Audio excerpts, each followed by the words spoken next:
உழவர் உலகம் வேட்டியில் உதயம். உதயம் வேட்டிகள் ஷர்ட்டுகள். முதற்கட்ட தேர்தல் முடிந்து வாக்குப்பதிவு முடிந்து 11 நாட்கள், இரண்டாம் கட்ட வாக்குப்பதிவு முடிந்து 4 நாட்கள் கழித்து தான் வாக்கு சதவீதத்தையே தேர்தல் ஆணையம் வெளியிடுது. இவ்வளவு காலதாமதம் ஏன்னு எதிர்க்கட்சிகள் சந்தேகப்படுறதுக்கு அடிப்படையா ஒரு காரணம் இருக்கிற நியாயம் இருக்கிறதா பாக்குறீங்களா?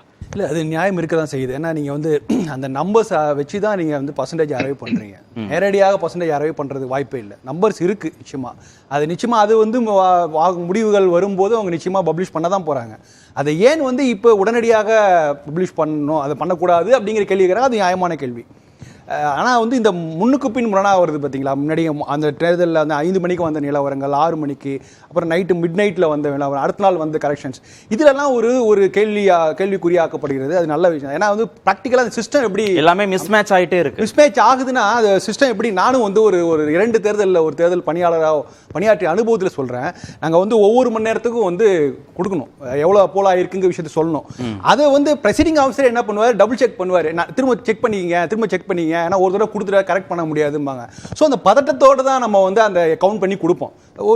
ஒரு சாவடியில் வந்து 1000 1200 வாக்காளர்கள் தான் இருக்க போகிறாங்க. ஸோ அதையே ஒரு 2 தடவைலாம் கவுண்ட் பண்ணி தான் கொடுப்போம். பிரசிடென்ட் ஆஃபீஸர் அவரு டபுள் செக் பண்ணுவார். ஸோ ஒவ்வொரு முறையும், ஏன்னா அவங்களுக்கு பெரிய பழக்கம்லாம் இல்லை, ஒரு நாளுக்கு தான் அவங்களுக்கு பயிற்சி வகுப்பெல்லாம் கொடுக்குறாங்க.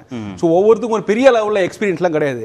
ஸோ அந்த அனுபவத்தின் அடிப்படையில் தான் அவங்க கவுண்ட் பண்ணி கொடுக்குறாங்க. அங்கே மேலதிகாரி என்ன பண்ணுவோம், ஒரு தடவை 2 தடவை தான். ஸோ அந்த டிலே நடக்கும். இது வந்து 20 ஆண்டுகள் நடந்துட்டு இருக்குது. இன்னைக்கு வந்து இது வரைக்கும் 11 நாட்கள் 4 நாட்கள் அப்படின்னு டிலே நடந்ததே இல்லை. இந்த டிலே இல்லை. ஃபர்ஸ்ட் நாள் வந்து பார்த்தீங்களா, அது டிலே நடக்கும். ஆப்ல நாங்கள் பதிவு பண்ண சொன்னால் நிறைய பேர் பண்ணல, அதனால மிஸ் மேட்ச் இருக்கு. அதெல்லாம் ஏற்றுக்கொள்ளக்கூடியது தான். ஆனால் இப்போ இன்னைக்கு தமிழ்நாட்டை பொறுத்த வரைக்கும் எலெக்ஷன் முடிஞ்சிருச்சு, எல்லா பர்டிகுலரும் ஸ்ட்ராங் ரூம்ல இருக்கு. இப்போ இந்த கட்டத்தில் இந்த நேரத்தில் நீங்க வந்து ஓரளவு உங்களுக்கு தெரியும் ஒவ்வொரு தொகுதியிலையும் எவ்வளவு பதிவான வாக்காளர் எண்ணிக்கை. இப்போ சீதாராம் யெச்சூரி கேட்கறது என்னன்னா பதிவாளர் வாக்காளர் எண்ணிக்கை அப்படிங்கிற. ஏன்னா இவங்க வந்து ஒரு நாடாளுமன்ற தொகுதியில எவ்வளவு வாக்காளர் எண்ணிக்கை கேட்கறாங்க, எவ்வளவு பேர் ஓட்டு போட்டாங்க அதான் கேட்கறாங்க. அதுலயே வந்து பர்சன்டேஜ் வந்து கொடுக்குறாங்க.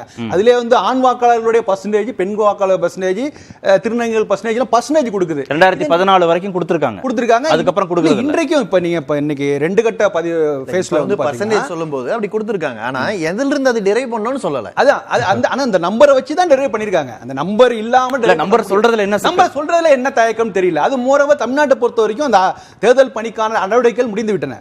நம்ம வந்து ஓட்டிங் கவுண்டிங் தான் ஆரம்பிக்க போறோம். சோ இந்த இடைவெளியில தமிழ்நாடு தேர்தல் ஆணையம் அது நிச்சயமா அந்த நம்பர் பப்ளிஷ் பண்றதுல எந்த விதமான பிரச்சனை இல்லை. அது அவங்க செய்திருக்கலாம். வாக்குப்பதிவு நடந்த அன்று மாலை சொல்லக்கூடிய வாக்கு சதவீதத்துக்கும் இந்த 11 நாட்கள் 4 நாட்கள்லாம் கழிச்சு சொல்ற வாக்கு சதவீதத்துக்கும் 1% 2% டிஃபரன்ஸ் இருந்துச்சு அப்படின்னா பரவாயில்ல.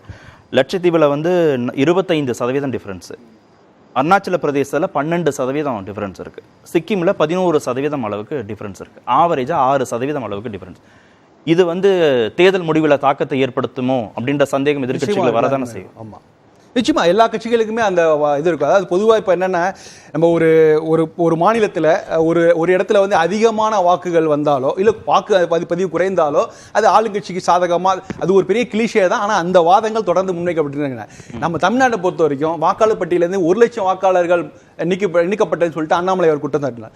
இதே கேரளாவில் பார்த்தீங்கன்னா வேணுகோபால் அவர்கள் என்ன சொன்னாங்க, வாக்குப்பதிவு 3 மணி நேரம் தாமதமாக நடைபெற்றது, வாக்காளர் பட்டியல் வந்து நிறைய மாற்றம் இருந்தது, தண்ணி கொடுக்கல, லைட் வசதி இல்லை, அதுக்கு காரணம் வந்து அந்த தேர்தல் அமைப்பே சிபிஎம் வந்து ஒரு ஹைஜாக் பண்ணிடுச்சு அப்படின்லாம் ஒரு குற்றச்சாட்டு காங்கிரஸ் தரப்பு முன்வைக்குது.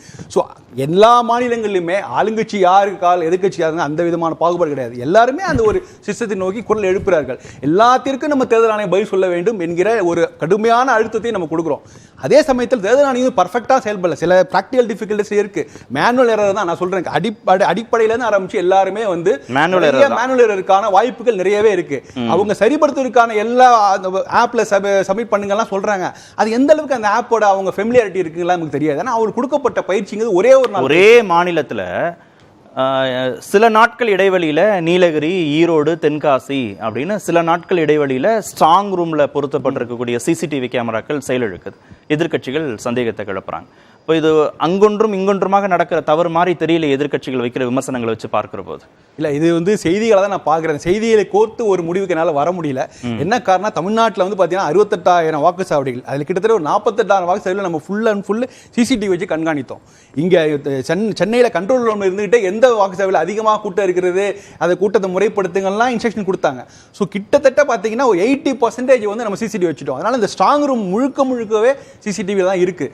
இன்றைக்கு இருக்கிற கிளைமேட் சூழல்ல இது மாதிரி சில வாக்குப்பதிவு அந்த சிசிடிவி ஒர்க் ஆகாம போகலாம், அந்த சில தவறுகள்லாம் இருக்கலாம். ஆனா அதனால வந்து யாராவது அது ஒரு ட்ரெண்டிங் பேட்டர்னா நான் பார்க்கல. இப்போ ஒருத்தர் வந்து டிடிவி தினகரன் கூட சொல்லியிருந்தார், யாரோ ஒரு மர்ம நபர் உள்ள புகுந்தார், அவர் மேல அவரை விசாரிக்கிறாங்கன்ட்டு. இது மாதிரி பல தொகுதிகளில் பல இடங்கள் நடந்ததுன்னா நம்ம அதை வச்சு ஒரு விவாதிக்கலாம் வழியா ஏதோ ஒரு அங்கொன்று நடந்ததை வச்சு என்னால ஒரு முடிவுக்கு வர முடியும். ஆடவர் உலகம் வேட்டியில் உதயம். உதயம் வேட்டிகள் ஷர்ட்டுகள்.